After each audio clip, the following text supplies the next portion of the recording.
Good morning students. मैं doctor Mohammad Rehan, department of commerce, Gossner college Ranchi. आज मैं आप लोगों को BCom semester 3 core course paper C7 subject human resource management का ऑब्जेक्टिव टाइप क्वेश्चंस लिखाऊंगा।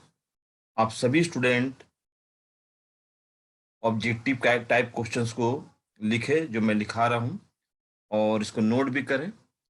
ये एक गेस क्वेश्चंस है और इसको आप जरूर पढ़िए और अपने नॉलेज को इंक्रीज कीजिए। ठीक है स्टूडेंट्स, और मेरे यूट्यूब चैनल को अधिक से अधिक सब्सक्राइब कीजिए और वीडियो को देखिए, है ना। और कोई प्रॉब्लम है तो कमेंट बॉक्स में आप अपना प्रॉब्लम को लिखिएगा जरूर से। मैं कोशिश करूंगा समझाने का, है ना। और बेटर अच्छे से अच्छे वीडियो बनाने का कोशिश करूंगा कि आप लोगों को इजी लैंग्वेज में समझ आ जाए। ठीक है, तो स्टार्ट करता हूं मैं आपको दिखाने के लिए।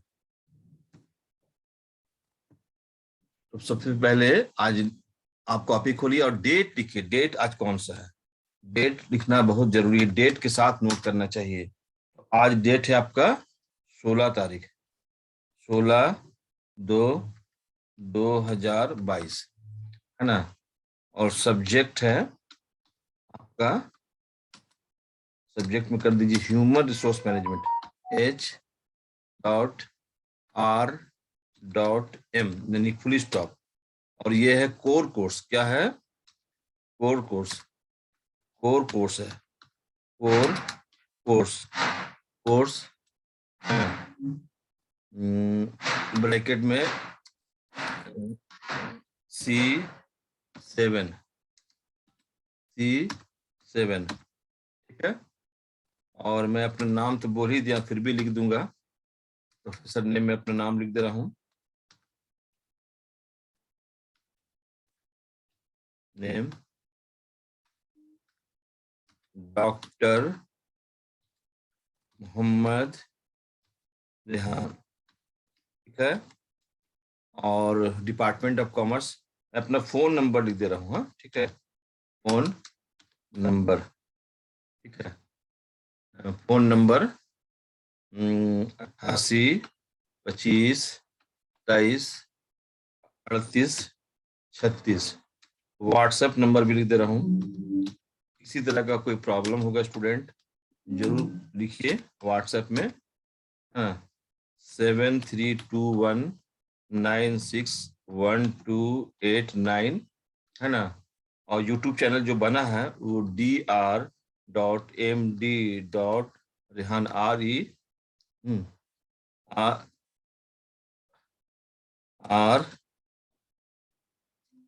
REHAN से बना है ना। ये यूट्यूब चैनल इसी से बना है। आप मेरे यूट्यूब चैनल को सब्सक्राइब कीजिए। ठीक है, यूट्यूब चैनल बना है। चलिए, तो सबसे पहला मैं जो टॉपिक आज मैं objective type question solve solve करा रहा हूँ। आज का जो बताना है मैं ऑब्जेक्टिव टाइप, है ना, क्वेश्चंस। ऑब्जेक्टिव टाइप क्वेश्चंस में चैप्टर का नाम लिखिए। सबसे पहला जो चैप्टर है वो मैं यहाँ पर,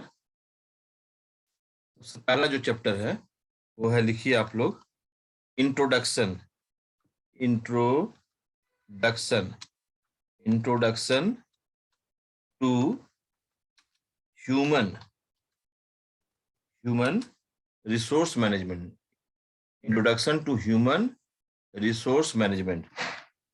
ठीक है, रिसोर्स मैनेजमेंट, मैनेजमेंट ये आपका, ठीक है, introduction to human resource management ये आपका टॉपिक हुआ। तो लिखना स्टार्ट करेंगे। पहला क्वेश्चन, फर्स्ट क्वेश्चन लिखेंगे। आप सभी स्टूडेंट कॉपी तो खोल लिए होंगे और लिखना स्टार्ट कीजिए। पहला क्वेश्चन लिखिए, इन्वर्टेड कॉमा में लिखिए, इन्वर्टेड कॉमा में लिखिए। ठीक है, इन्वर्टेड कॉम लिखिए, एक मिनट, ठीक है। The management, the management, the management of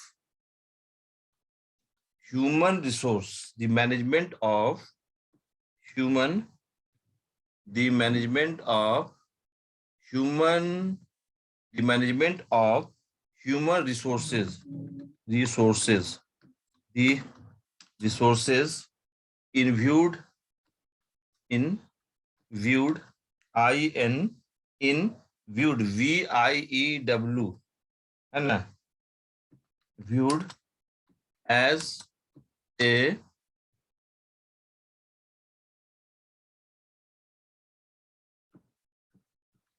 system, as a system in which participants participate participants participants PARTICIPANTS participants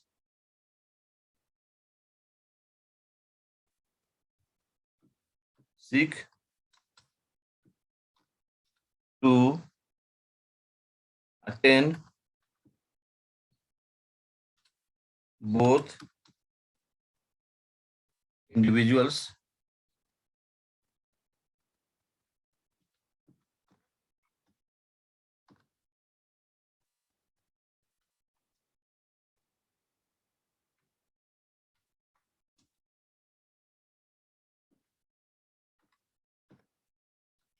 group, इसको इन्वर्टेड कॉम लिखिए। क्या लिखा हुआ है? The management of human resources in viewed as a system in which participants seek to attain both individual and group. This was defined by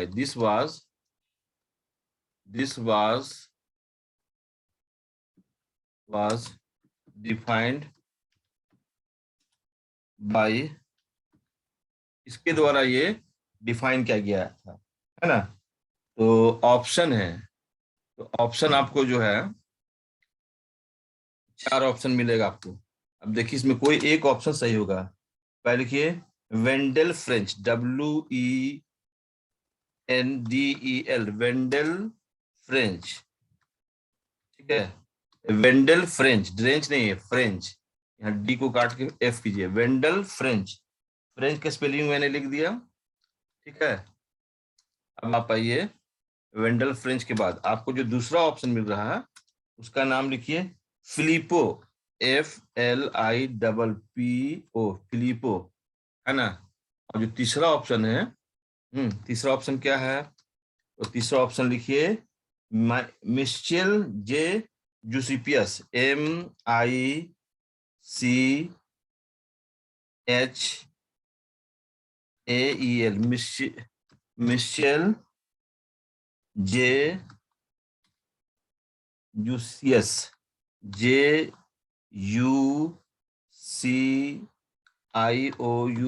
जूसियस।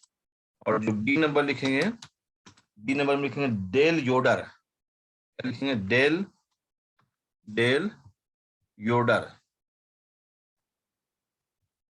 YODER,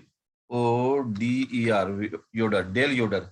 इसमें से कोई एक ऑप्शन ही सही होगा, और जो सही ऑप्शन होगा वो है ना, जैसे कि यहाँ पर बहुत सारा ऑप्शन है, आप पढ़ लीजिएगा। पहला ऑप्शन क्या था?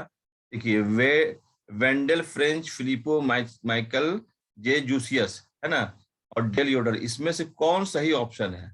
आपको 4 ठो ऑप्शन दिया गया है, इसमें से कोई एक ऑप्शन सही है। तो इसका जो सही ऑप्शन है स्टूडेंट, मैं ग्रीन पेन से टिक कर दे रहा हूं, वो है डेल योडर, है ना। इसका आंसर कौन होगा? डेल योडर। जो मैं टिक किया, राइट किया, वही इसका सही आंसर है, ठीक है। ओके स्टूडेंट्स, अब आप दूसरा ऑब्जेक्टिव लिखें, ठीक है। आप अब दूसरा ऑब्जेक्टिव लिखेंगे, लिखिएगा NIPM, NIPM means what? NIP means what? ठीक है, तो लिखिए यहाँ पर ए। ए लिखिए, national institute, NATIONAL, national institute, INSTITUTE, national institute of performance management, of performance, PERFORMANC, performance management. ये हुआ पहला ऑप्शन। अब आपको ढूंढना है इसका सही ऑप्शन क्या है। ठीक है, दूसरा ऑप्शन लिखिए, नंबर 2। नंबर 2 ऑप्शन आपका क्या है, तो लिखिए national institute of personnel man power, NATIONAL, national institute, institute of man power, man man power, national institute of man power, man power, man power. ठीक है, 2 ऑप्शन हो गया। तीसरा है ये, यहाँ पर ना बी लिखिएगा, नॉट 2, इसको इसको ऑप्शन नंबर बी कीजिए। 2 नहीं है, बी है, रॉन्गली लिखा गया ए, और ये बी है, इसको बी ऑप्शन कीजिए। 2 मत लिखिएगा, जब लिख रहे ए तो बी लिखिए, नॉट 2, रॉन्गली रिटर्न यहाँ पर बी कर दीजिए। ठीक है, वो बी ऑप्शन है। ठीक है, बी ऑप्शन क्या है, national institute of, national institute of personnel man power. यहाँ पर छूट गया है, यानी कि पूरा गलत हो गया है सेंटेंस। इसको मैं दोबारा करेक्शन करता हूँ। ठीक है, दोबारा मैं लिखता हूँ। ठीक है, यहाँ लिखने में मिस्टेक हो गया था, तो आप भी मिस्टेक कर जाइएगा, इसलिए मैं थोड़ा सा दोबारा लिख दे रहा हूँ। देखिए, national, national institute, institute of, है ना, पर्सनल मैन पावर, पर्सनल है, इसमें परफॉर्मेंस था, यहाँ क्या है, पर्सनल,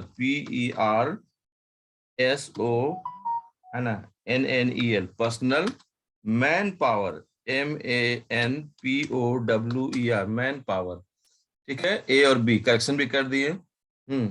और सी लिखिए, लिखिए C, national institute of,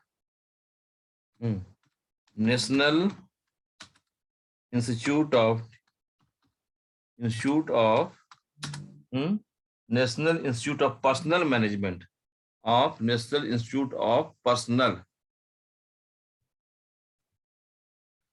personal, SONNEL, personnel, personnel, national institute of personnel management. अब देखिए स्टूडेंट, यहाँ पर आपका कुछ सही है, सब लोग सब सही लिख रहा हूँ, इसमें से कोई एक ऑप्शन ही सही रहेगा। आप जो है सही ऑप्शन को चूज करेंगे, और उसके बाद देखिए none of these, none of these. ठीक है, इसमें से कोई एक ऑप्शन सही होगा। तो NIPM जो शॉर्ट में है, उसका फुल फॉर्म क्या है, यही ना है, उसका मतलब क्या है, नेशनल इंस्टीट्यूट ऑफ परफॉर्मेंस है।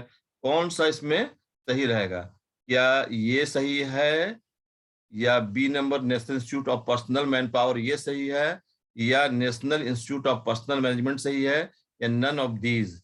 इसका जो सही जवाब है, वो उत्तर जो है, जो सही आंसर है, उसको मैं ग्रीन पेन से टिक कर दे रहा हूं, वो है national institute of personnel management, है ना। ठीक है, तो ये ऑप्शन सही, देखिए green pen, C option is the right answer of NIPM, national institute of personnel management, इसका फुल फॉर्म हो गया। ओके, अब आप लोग तीसरा ऑप्शन लिखिए, है ना। ठीक है, ठीक है, तीसरा ऑप्शन लिखिए स्टूडेंट, बढ़िया से उतारिए, है ना, बहुत धीरे धीरे मैं बोल रहा हूँ, है ना, फास्ट नहीं बोल रहा हूँ, आपको बोर्ड में लिख भी दे रहा हूँ, और आप लिखेंगे भी। इवेल्युएशन ऑफ, लिखो evolution of, evolution, EVOLUTION, evolution of human, human resources management, resources management, resources management,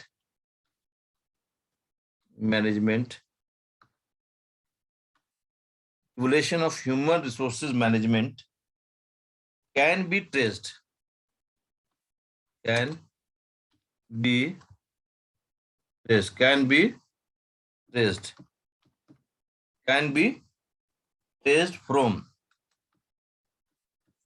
can be traced from, and evaluation of human resources management can be traced from, पहला कहां से इसको ट्रेस किया जाएगा, तो option number 1 में है, ए में है, ए में है, सुनेंगे आप लोग, ये है ब्रिटिश पीरियड। कहां से इसका पता करेंगे, तो ब्रिटिश, इसका आंसर आपको ढूंढना है, ब्रिटिश पीरियड ऑप्शन को सिलेक्ट करना हो, राइट ऑप्शन को, ब्रिटिश पीरियड हो गया, और मुगल पीरियड लिखिए,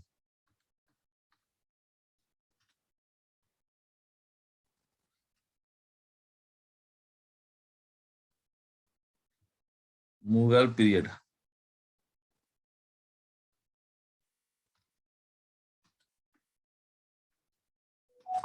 मुगल पीरियड, कौटिल्य पीरियड,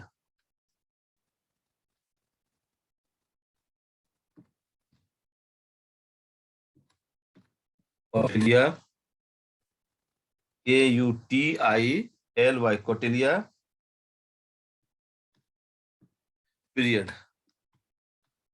जी। और इसमें से राइट, ठीक, अब लिखिए यहाँ पर, none of these, none of these, इसमें राइट आंसर कौन होगा, है ना। ह्यूमन रिसोर्स मैनेजमेंट को शुरुआत कब से हुआ था, किस किस शासन में हुआ था, ब्रिटिश शासन में हुआ था, या मुगल पीरियड से इसको ट्रेस कीजिएगा, या कौटिल्य पीरियड से कीजिएगा, तो कौन सा ऑप्शन सही है, क्या ब्रिटिश पीरियड सही है, या मुगल है, या कौटिल्य पीरियड है, या नन ऑफ दीज है, तो इसका जो सही जवाब होगा वो है कौटिल्य पीरियड। आप थ्योरी पढ़िए, ऑब्जेक्टिव क्वेश्चन सही करने के लिए थ्योरी का होना, थ्योरी का नॉलेज होना बहुत जरूरी है, तो इसका राइट आंसर है कौटिल्य पीरियड, उस समय से इसको ट्रेस कर सकते हैं, बहुत पुराना है ह्यूमन रिसोर्स मैनेजमेंट, है ना। और आप सभी स्टूडेंट के बोलने पर ही मैं तैयार कर रहा हूँ ये ऑब्जेक्टिव टाइप क्वेश्चन, और आप लोग ज्यादा से ज्यादा अपने नॉलेज को कलेक्ट कीजिए, है ना। टाइम भी बहुत कम है, आप लोगों का एग्जाम भी बहुत नजदीक है, तो उसको ध्यान में रखते हुए हर काम करना है। और सभी, और ये मैं ऑब्जेक्टिव क्वेश्चन का जो वीडियो बना रहा हूँ, रांची यूनिवर्सिटी के जितने भी कॉलेजेस हैं कि बच्चे सब इसको स्टडी कर सकते हैं, इसके अलावा दूसरे विश्वविद्यालय के भी स्टूडेंट ह्यूमन रिसोर्स मैनेजमेंट का जो मैं ऑब्जेक्टिव बना रहा हूँ उसको स्टडी कर सकते हैं, है ना। और नेक्स्ट में लिखिएगा आप लोग, कि द रॉयल कमीशन, लिखिएगा, the royal, the royal commission, the royal commission, the royal commission on labour, on the royal commission on labour, on labour, the Royal Commission on Labor was set up in, was set up in, कब हुआ था, है ना। तो 4 option है, उसमें कोई एक ऑप्शन सही होगा, आप लोग ध्यान से सुनिए, ठीक है। पहला ऑप्शन है 19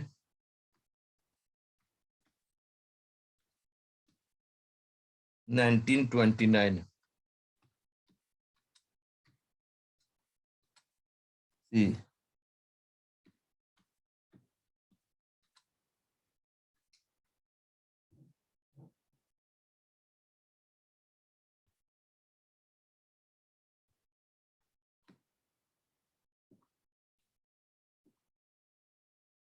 ठीक है। Royal commission on labour was set up in 1919, 1929, 1939 और 1949।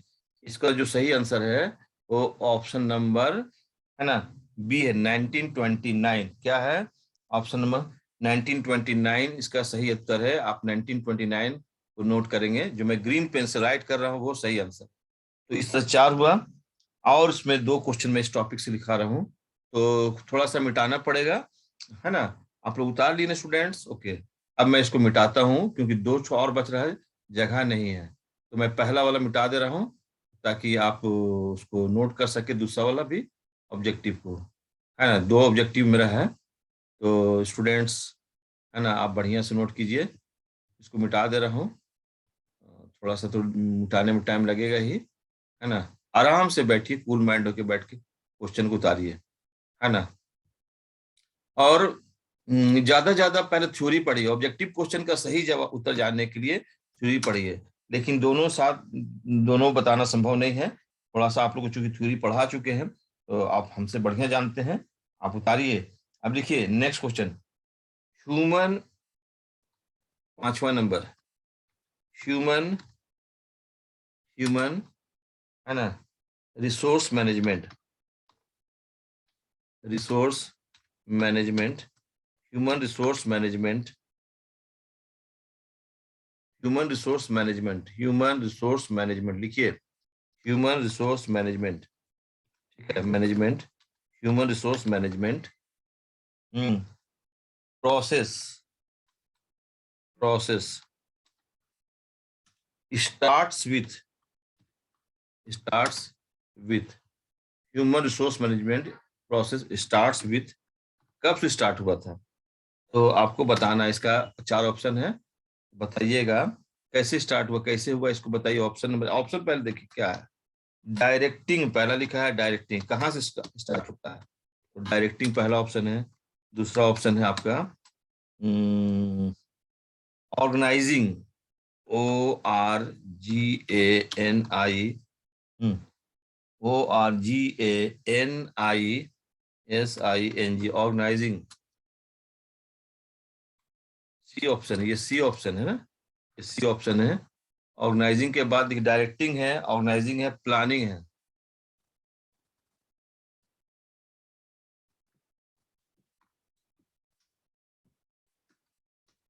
D, controlling, controlling. ये 4 ऑप्शन है, डायरेक्टिंग है, ऑर्गेनाइजिंग है, प्लानिंग है, कंट्रोलिंग है।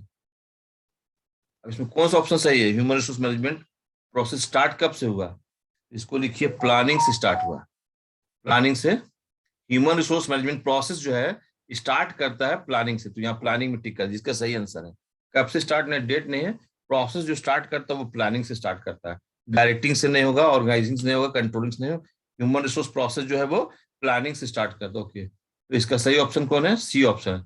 अब आप लोग लिखिए 6ठा नंबर क्वेश्चन। ठीक है, 6 नंबर जो लिखिए ऑब्जेक्टिव, उतार लेना बढ़िया से आप लोग स्टूडेंट्स। कोई प्रॉब्लम आप जब कमेंट बॉक्स में लिखिएगा, है ना। हु डेवलप्ड, लिखिएगा WHO, who developed, who developed, who developed 4 principles, है ना। Four, who developed 4 principles.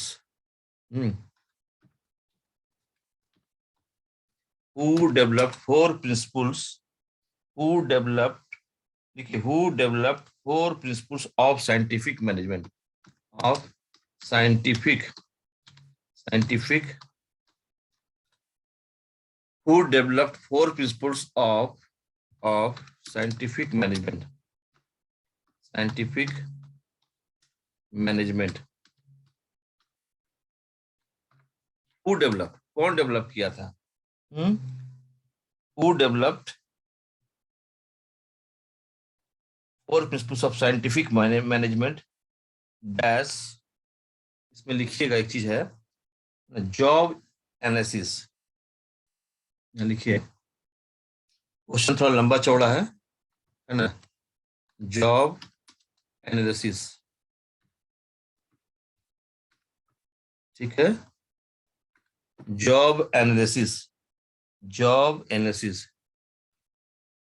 ठीक है स्टूडेंट्स, जॉब एनालिसिस, कॉमा, फिर है scientific selection, scientific, scientific selection. इसको बढ़िया से पढ़िए, सिलेक्शन, साइंटिफिक सिलेक्शन, ठीक है, कॉमा, साइंटिफिक सिलेक्शन के बाद है, यहाँ लिखिए मैं जो लिख रहा हूँ, है ना, training of workers, training of workers, ये क्वेश्चन मैं लिख रहा हूं, है ना, क्वेश्चन लिख रहा, training of workers,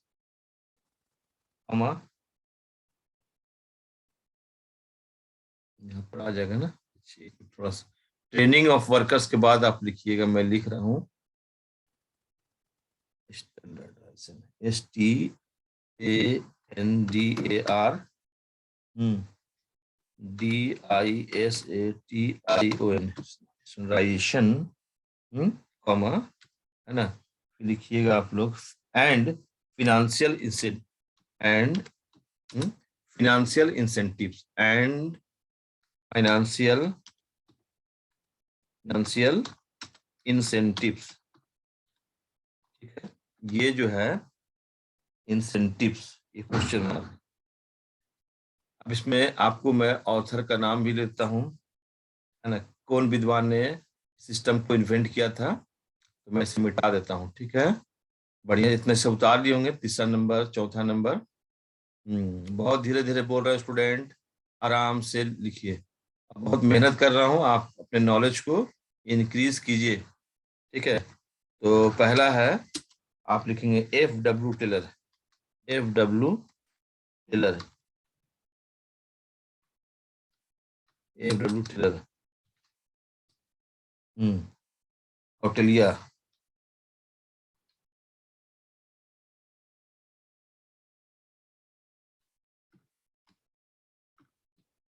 Kautilya,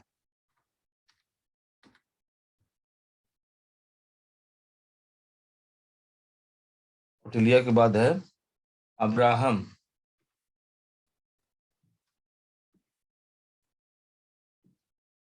Abraham फ्लेक्सेंडर,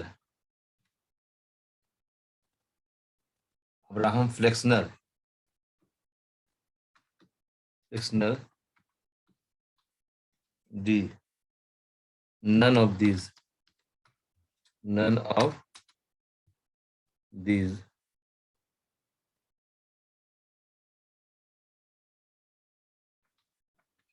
none of this, इसका राइट आंसर क्या होगा? इसका राइट आंसर है FW टेलर, ए नंबर इसका राइट आंसर है। FW टेलर ने 4 प्रिंसिपल्स ऑफ साइंटिफिक मैनेजमेंट को डेवलप किया था, ठीक है। तो इस तरह से introduction to human resource management का कुछ ऑब्जेक्टिव क्वेश्चन को लिखवाया हूं, आप सभी स्टूडेंट इसको कॉपी में उतारिए। अब मैं नेक्स्ट दूसरा जो टॉप हेडिंग है उसको मैं उसका ऑब्जेक्टिव लिखा रहा हूँ, इसलिए पूरा मैं मिटा दे रहा हूँ, हाँ, ठीक है। सभी स्टूडेंट्स बढ़िया से लिखिए। लेकिन आप लोग वीडियो नहीं देख रहे हैं, बहुत कम व्यूज आ रहा है, ये बहुत बड़ी समस्या है स्टूडेंट्स, आप लोग सर, कि आप लोग पढ़ना ही नहीं चाहते हैं। टीचर बहुत मेहनत करा, लेकिन इसका रिजल्ट पता नहीं मिलेगा कि नहीं मिलेगा। आप लोग पढ़ना ही नहीं चाहते, ऐसा लगता है। तो चलिए सेकंड टॉपिक लिखिए, है ना। तो सेकंड टॉपिक जो है, शीर्षक है human resource policies, HR policy, और मैं सिलेबस को ध्यान में रखकर ही ऑब्जेक्टिव बना रहा हूँ। ह्यूमन रिसोर्स, है ना, पॉलिसीज,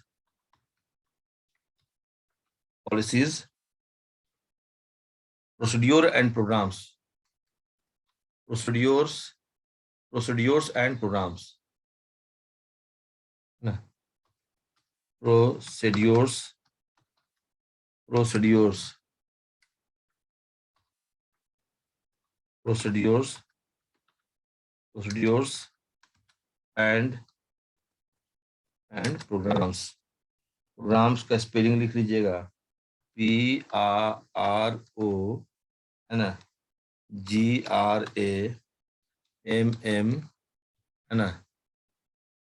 इसको पूरा नहीं आ रहा है ना, तो फिर से सही से पूरा लिख दे रहा है, ठीक है। प्रोग्राम्स को यहाँ से लिख, प्रोग्राम्स, PROGRAMMES, प्रोग्राम्स, यहाँ छूट गया programmes.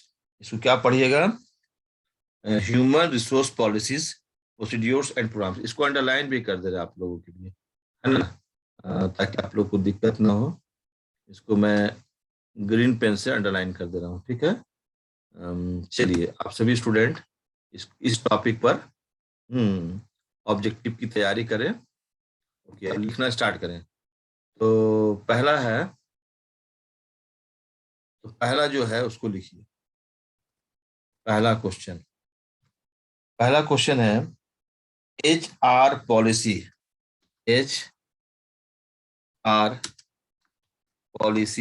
Are policy is oblique are effected by, है ना। चार तो ऑप्शन है, समझे, इसमें से कोई एक ऑप्शन सही रहेगा। जो सही ऑप्शन है उसमें लिखना है, नहीं अभी पहले आप लिख लीजिए चारों option. LAWS, laws of the country, laws of the country country. दूसरा ऑप्शन लिखिए, है ना, laws of the country.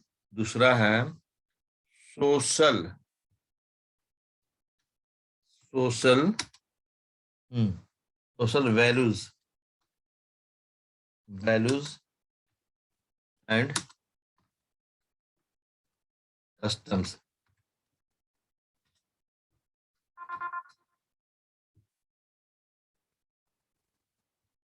Customs, management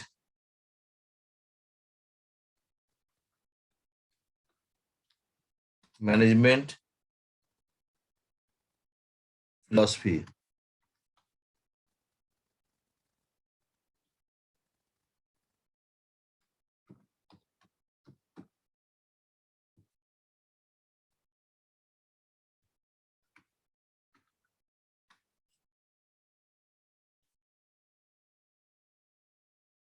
all of these,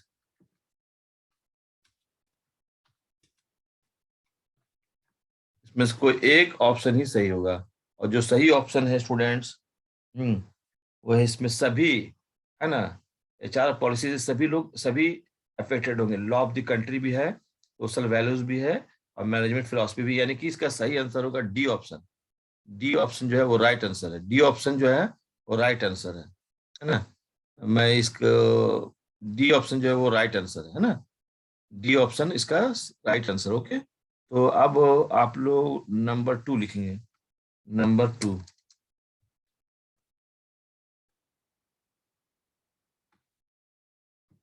है ना, human resources policy is are, human human resources resources policy are, human resources policy is oblique are, यहाँ पर, है ना, human resources policy are oblique is, oblique is, ठीक है। और ये हो गया आपका ऑप्शन, इसमें मैं लिख दे रहा हूँ, human human resources policy is are oblique, ठीक है ना। तो पहला है, ए नंबर में लिखिए। ए, ए में लिखिए आप, originated policy, ORIGINATED, originated policy. मेरे वीडियो को देखिए और आराम से उतारिए, कोई दिक्कत नहीं उतारने में, इतना स्लो बोल रहा हूँ। इम्प्लिक्ट पॉलिसी, IMPLICT, इम्प्लिक्ट, इम्प्लिक्ट नहीं, यह गलत हो गया स्पेलिंग, इसको काटिए, स्पेलिंग गलत हो रहा है। IMPLICIT, ठीक है, CIT है ना, ठीक है। इम्प्लिक्ट पॉलिसी लिखिए, यहाँ पॉलिसी पॉलिसी लिखिएगा स्टूडेंट्स, है ना। इसी तरह लिखने में त्रुटि हो या कोई आंसर मेरा गलत है तो प्लीज उसको करेक्शन कर कमेंट बॉक्स में लिखिएगा, मैं इसको सही करने का कोशिश करूंगा। जो नेक्स्ट वीडियो बनाऊंगा उसमें सही कर दूंगा, बट आप पढ़ेंगे तभी तो लिख सकेगा। आप सुनिएगा ही नहीं तो क्या लिखिएगा, तो सुनना बहुत जरूरी है। Impose policy, impose policy.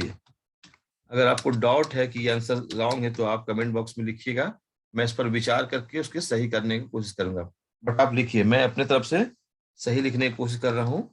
है ना, स्पेलिंग भी सही लिखने की कोशिश कर रहा हूँ, और आप जो है उसको पढ़िए, ठीक है। Human resource policies are is, है ना, इसका जो सही आंसर होगा, कौन सा इसका सही आंसर होगा, तो इसका आंसर भी ऑल ऑफ दीज होगा, यानी कि option number D is the right answer. Okay, D में हम देखो ग्रीन पे से जो टिक कर रहे हैं वो राइट आंसर, इसका भी आंसर ऑल ऑफ दीज होगा, डी। अब नंबर 3 लिखो student,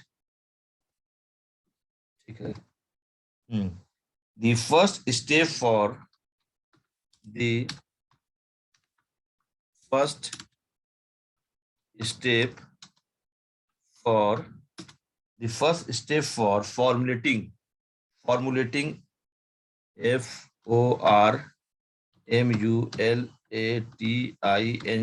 first step for formulating HR policies,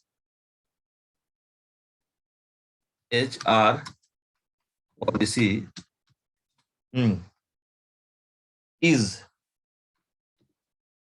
क्या है। अब इसका 4 ऑप्शन सुनिए, कौन सा ऑप्शन सही है इसको ढूंढना होगा। तो लिखिए ए ऑप्शन में, first step for formatting HR policy, first में लिखिए gathering information, gathering information, information, gathering information. B option में लिखिएगा एग्जामिंग पॉलिसी अल्टरनेटिव्स, ठीक है। EXAMIN, EXAMINING,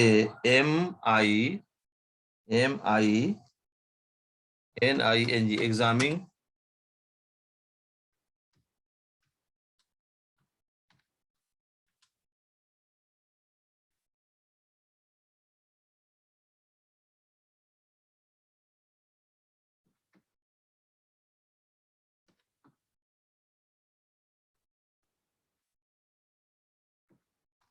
identifying the need,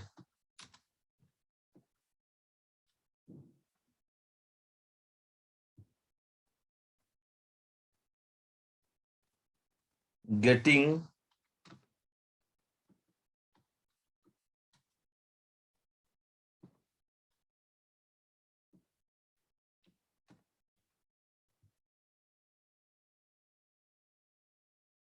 देखिए the first step for formatting HR policy की जो इसका जो सही आंसर होगा, the first step for formatting HR policy is, इसका राइट आंसर कौन होगा। क्या ए नंबर सही होगा, गैदरिंग इंफॉर्मेशन सही है, या एग्जामिंग पॉलिसी सही है, या आइडेंटिफाइंग द नीड है, या गेटिंग अप्रूवल है।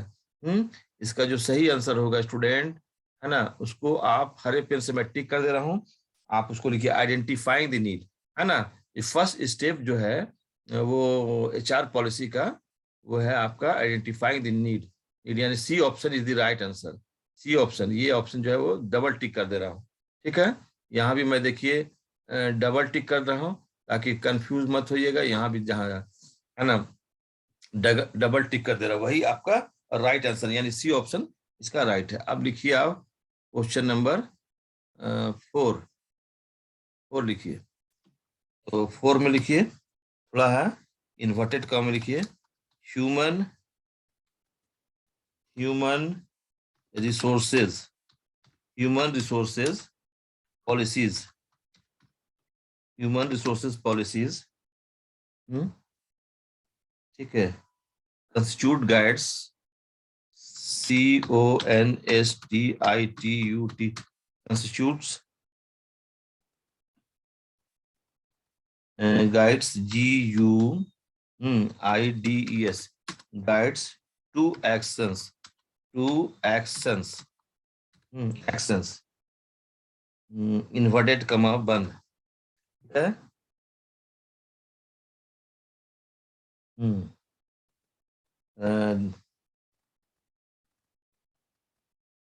अब यहाँ लिखिए, लिखिए दे furnishes, they furnishes the general standards, general standards, standards और basis on which on which on which decisions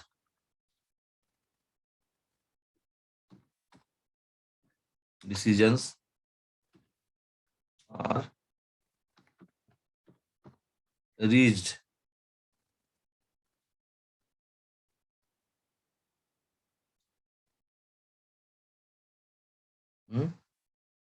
their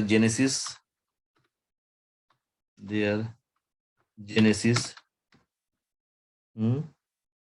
lies in an organizations in an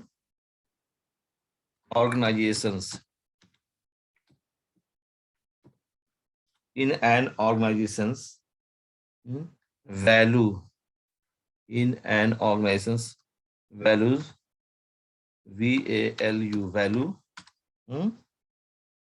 ठीक है ना वैल्यू फिलॉसफी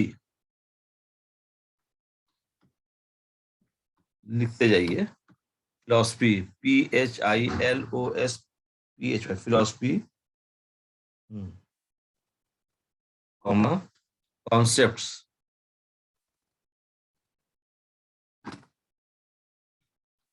ऑब्जेक्टिव बहुत मिलेगा थोड़ा सा खाली पेशेंस रखना है स्टूडेंट्स आपको कॉन्सेप्ट्स एंड प्रिंसिपल्स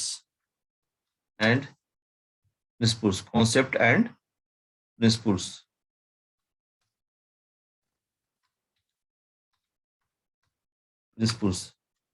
ठीक है इन्वर्टेड कॉमा बंद दिस वाज डिफाइंड बाय किसके द्वारा डिफाइन किया गया है डिफाइंड DEFINED डिफाइंड बाय है ना कौन विद्वान इसके बारे में बोले थे उनका ऑप्शन हम लिख दे रहे हैं तो एक ऑप्शन आपका सही रहेगा तो सुनिए ए ऑप्शन में है डेल योडर YODER योडर बी ऑप्शन में है आर लिस्टॉफ कैलहुन CALHOON कैलहुन और इसके बाद जो सी ऑप्शन में है सी ऑप्शन में है माइकल आर्मस्ट्रॉन्ग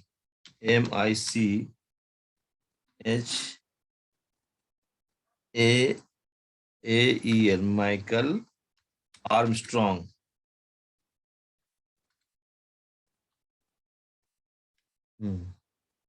माइकल आर्मस्ट्रॉन्ग ये जो विद्वान है इनका मैं पढ़ा रहा था आपको इंडक्शन में और ओरिएंटेशन में बताया था इन्होंने बहुत सारा अच्छा बात बताया है माइकल आर्मस्ट्रॉन्ग ने उसका डेफिनेशन मैंने क्लास में आपको पढ़ाया भी था माइकल आर्मस्ट्रॉन्ग है ना और डी ऑप्शन में जो राइट आंसर अभी तो लिखने दीजिए राइट आंसर को भी इनको देखना होगा कौन राइट आंसर है ठीक है नन ऑफ दीज क्योंकि आपको पढ़ाए हैं और आप जब उतार रहे उसी समय आप सही जवाब देंगे तो लिखिएगा इसका जो सही आंसर कौन होगा क्या आपका जो है ये डेल योडर सही है या आर कैलहुन है या माइकल स्ट्रॉम है या नन ऑफ दीज है इसमें से कोई एक आंसर सही होगा और जो ऑप्शन है वो बी ऑप्शन ये जो देख रहे हो ना बाबू ये सबसे सही आंसर है आर कैलहुन इसको आप ग्रीन पेन से टिक कर दीजिए आप जो एग्जाम में आंसर लिखिएगा है ना उसमें ऐसे मैं देखिए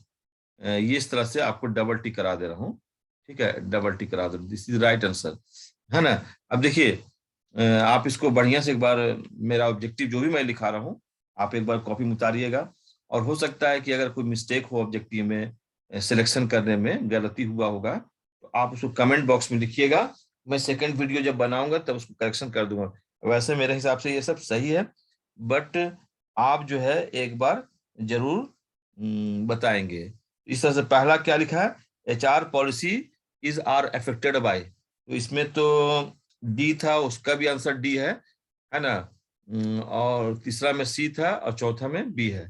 ठीक है, तो आप एग्जाम में आंसर क्या लिखिएगा? जब भी एग्जाम में आंसर लिखिएगा तो केवल बहुत सारे स्टूडेंट डी लिख देता है। डी नहीं लिखना है, पूरा लिखना है, all of the, D, D लिख दीजिए और ब्रैकेट में ऑल ऑफ दीज जरूर लिख दीजिए।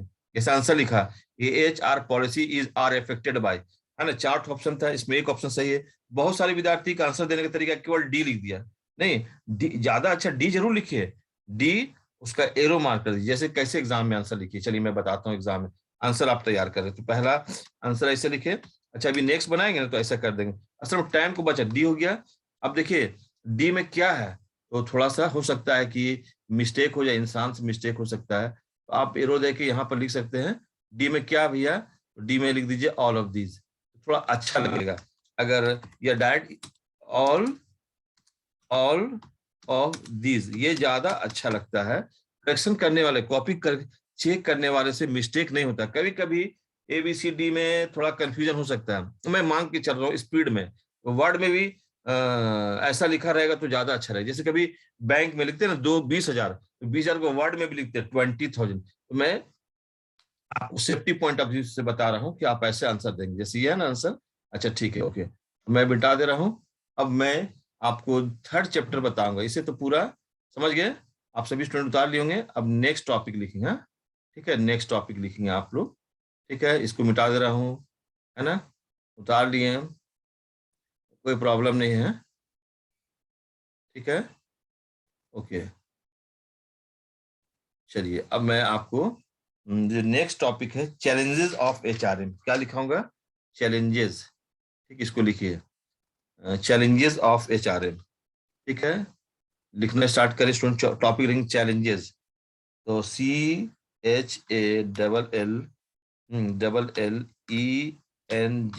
चैलेंजेस ऑफ HRM, है ना, चैलेंजेस ऑफ HRM। ठीक है, ठीक है, सिस्टम, ये टॉपिक हुआ। अब इसका ऑब्जेक्टिव लिखिए, सिस्टम, है ना। तो पहला ऑब्जेक्टिव लिखिए, पहला ऑब्जेक्टिव लिखिए, पहला ऑब्जेक्टिव लिखेंगे आप लोग, dash dash dash dash dash, means लिखेंगे, means,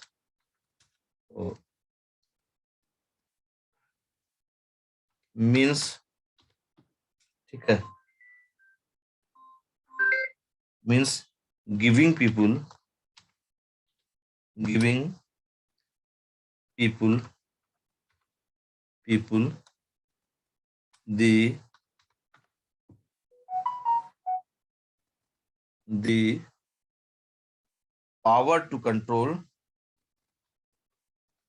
power to control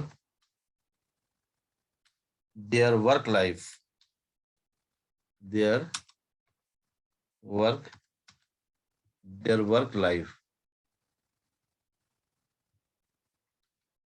their work life, है ना, means giving people the power to control their work life, है ना। और इसका जो परफॉर्मेंस है, ऑप्शन जो है, ऑप्शन नंबर ए, तो work force diverse, work force, work force diversity, work force diversity, diversity, पहला ऑप्शन। दूसरा ऑप्शन एम्पावरमेंट, एम्पावरमेंट, एम्पावरमेंट,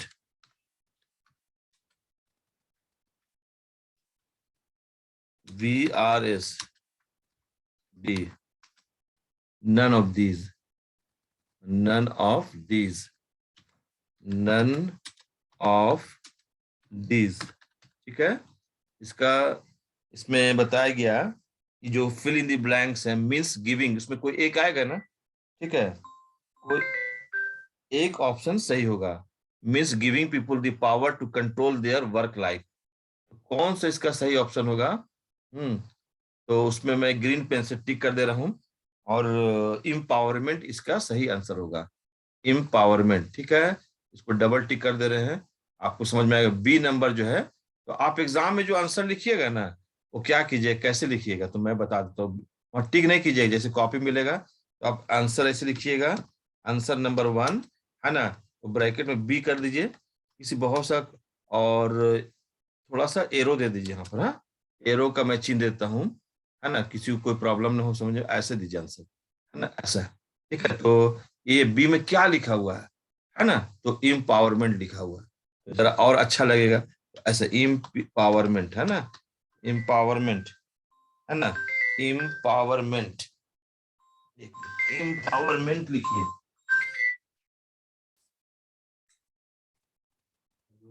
हाँ बोलो। ठीक है, ठीक है, बस, ठीक है, ठीक है, ठीक है, ठीक है। इम्पावरमेंट लिखें, इम्पावरमेंट, इम्पावरमेंट, तो आपको एग्जाम में ऐसे आंसर लिखना चाहिए, है ना, लेकिन हमारे पास उतना टाइम नहीं कि सबको एरो बनाइए कीजिए, है ना। ठीक है, और ये दिक्कत हो रहा है। बार बार बहुत सारे स्टूडेंट का फोन आ रहा है, और मुझे उठाना ही पड़ रहा है। एमकॉम के स्टूडेंट, हेलो, वालेकुम, जल्दी बोलिए। हाँ हाँ, मैं आपसे, मैं थोड़ा पढ़ा रहा था, बात करता हूँ। ओके, बहुत सारे बच्चों का फोन आते रहता है, और इस समय पढ़ाते समय जब फोन आता है तो फोन मैं नहीं उठाता हूँ, लेकिन मजबूरी है, कभी कभी बहुत 4-5 बार फोन कर उठाना पड़ा। ठीक है विद्यार्थियों, अब आप इसका आंसर इस तरह से लिखिएगा, क्लियर है ना। अब नंबर 2 लिखिए, 2 लिखिए स्टूडेंट, है ना, 2 लिखिए।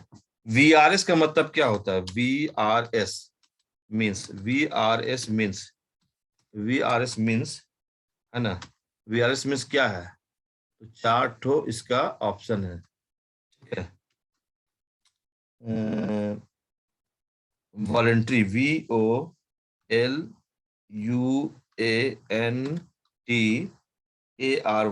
Voluntary, voluntary recruitment, recruitment, voluntary recruitment scheme, voluntary recruitment scheme, है ना, SCHEME। मैं बहुत धीरे धीरे बोल रहा हूँ, मैं कोशिश कर रहा हूँ कि हर विद्यार्थी आराम से लिखे, है ना। Voluntary railway scheme, voluntary, VOLUNTARY, है ना, TARY, वॉलेंट्री, VOLUN, UN नहीं है, UN है, यहाँ पर ए गलत से दिखाया गया, वॉलेंट्री, VOLUNTARY, वॉलेंट्री।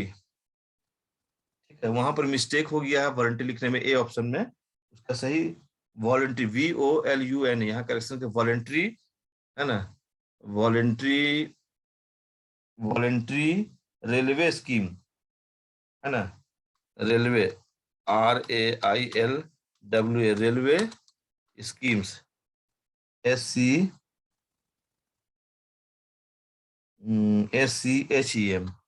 ठीक है, स्कीम, वॉलेंट्री, TARY, है ना, VOLUNTARY, वॉलेंट्री रेलवे स्कीम। अब सी ऑप्शन में क्या होगा, तो सी ऑप्शन में लिखिए, हाँ, सी ऑप्शन में लिखिए वॉलेंट्री रिटायरमेंट स्कीम। हम्म,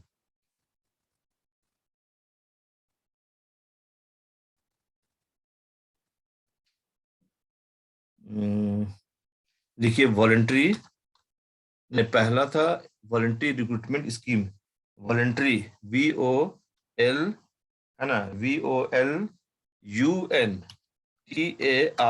वहां पर ये हटा दीजिएगा, यही सही है, वॉलेंट्री रिटायरमेंट, है ना, retirement, retirement,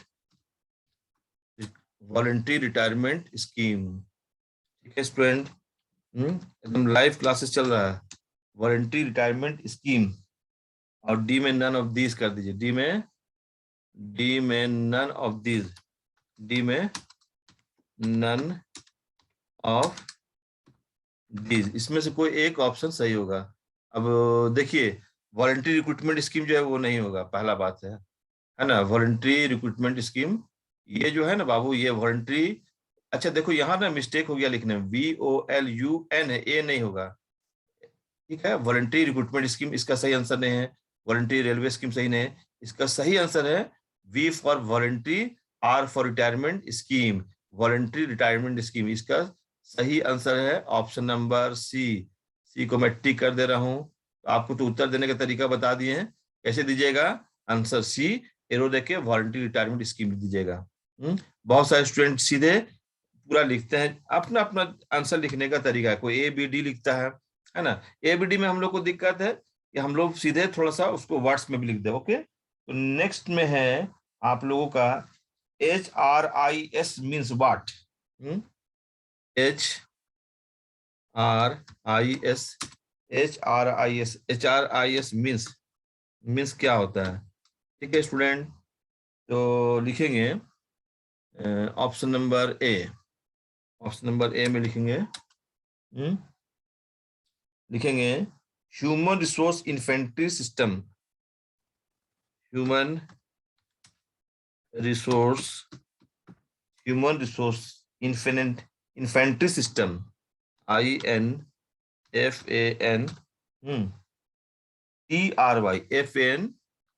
infantry, human resource infantry system.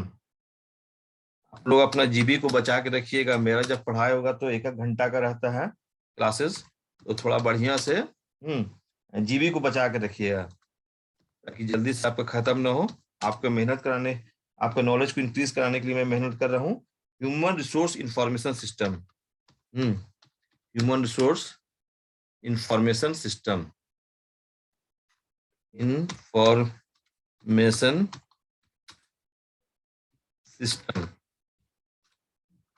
D, D में लिखिए none of these, none of these, none of these, none of these, ये इसका, इसमें से कोई एक आंसर आपका सही होगा।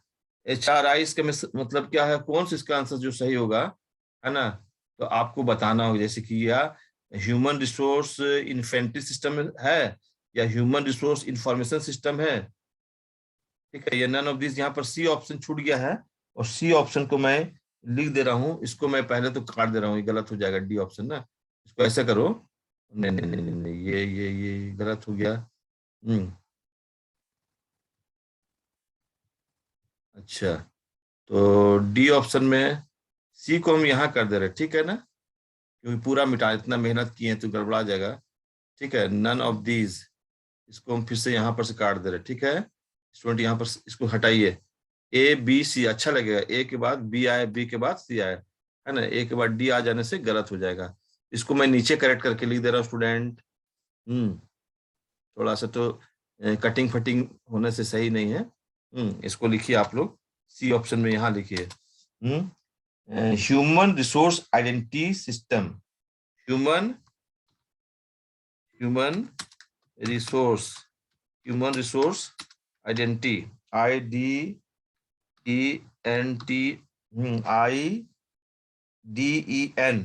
है ना, TITY, identity system, human resource identity system.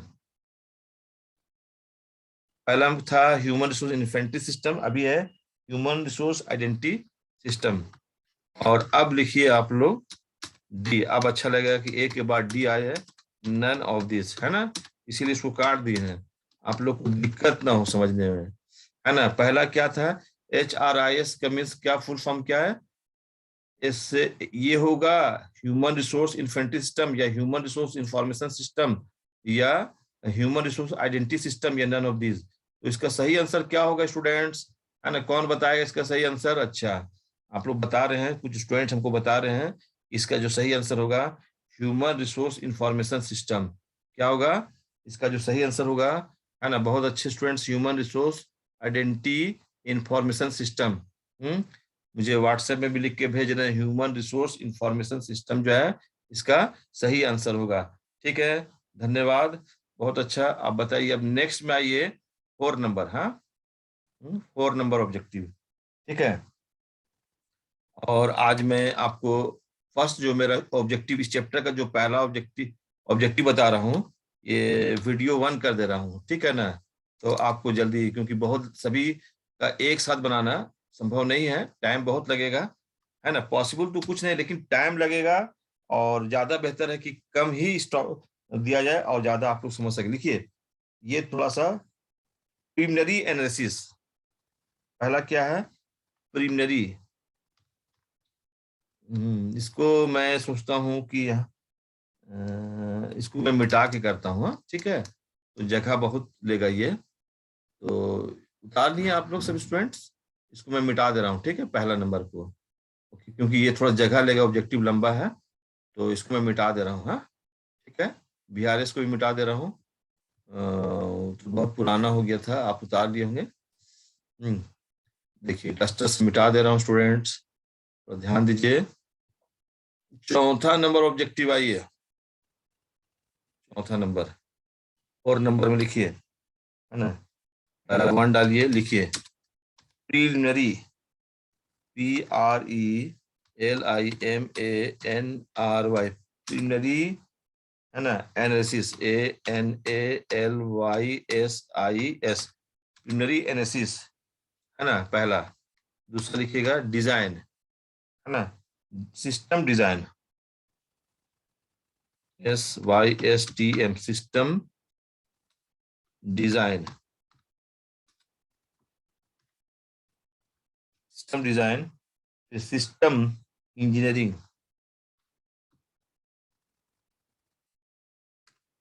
System, systems, systems engineering.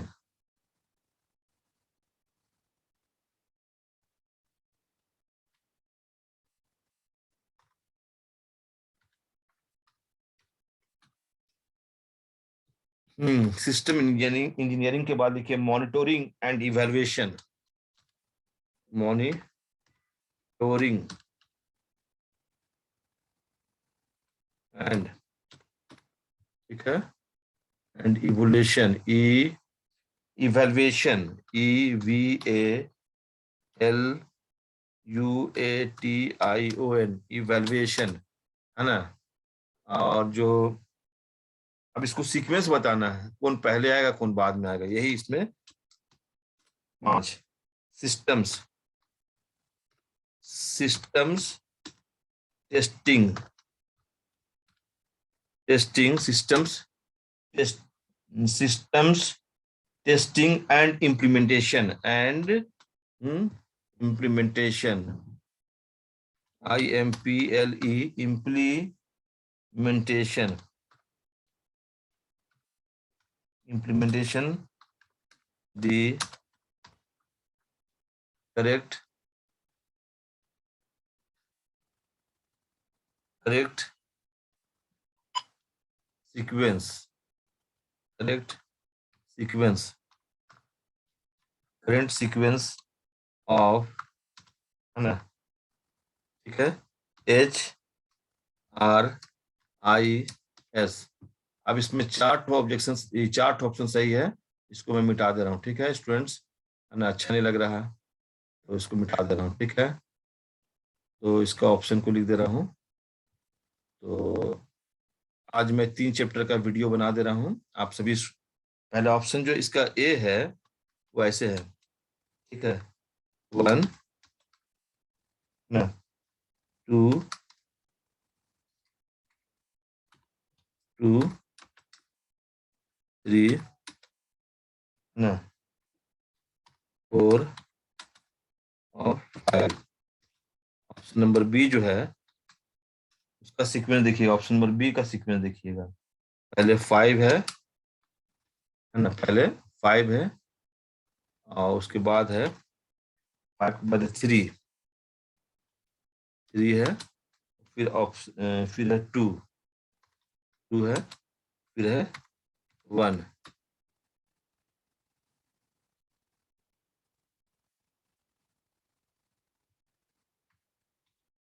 सी है, पहला ऑप्शन 1, 2, 3।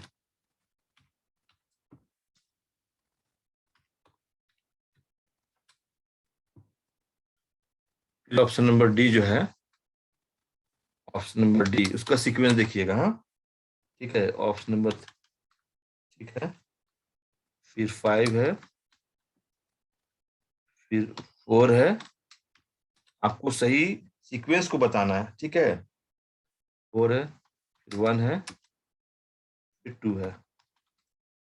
तो आपको इसमें से कौन सा सीक्वेंस जो है इसको सजाइए। तो इसका जो सबसे सही सीक्वेंस है वो 1 में आएगा। सबसे पहले आएगा सिस्टम ऑफ इंजीनियरिंग, सेकंड में आ जाएगा आपका सिस्टम डिजाइनिंग, और थर्ड में आ जाएगा आपका पहला आएगा, पहला सही इसका आंसर होगा। जो पहला ऑप्शन होगा, जो सीक्वेंस होगा, वो प्रिलिमिनरी एनालिसिस होगा, फिर सिस्टम डिजाइनिंग होगा, फिर हो जाएगा सिस्टम इंजीनियरिंग होगा, और उसके बाद systems testing and implementation, the correct sequence of HRIS, और जो होगा उसके बाद होगा मॉनिटरिंग एंड इवेल्युएशन। यानी कि इसका ऑप्शन जो होगा, इसका जो सही आंसर है वो होगा आपका ये ऑप्शन नंबर सी। ये जो है ना, देख रहे हो ना, ये सही है, ये सही है। ओके, तो इसको ऐसे करते, ग्रीन पेन से टिक कर दे रहे स्टूडेंट्स। ठीक है, ये ऑप्शन नंबर सी इसका सही आंसर है ना। ऑप्शन नंबर सी इसका सही आंसर है। पहले क्या आएगा, प्रीलिमिनरी एनालिसिस, दूसरा में आएगा सिस्टम डिजाइन, है ना। फिर तीसरा, ठीक है,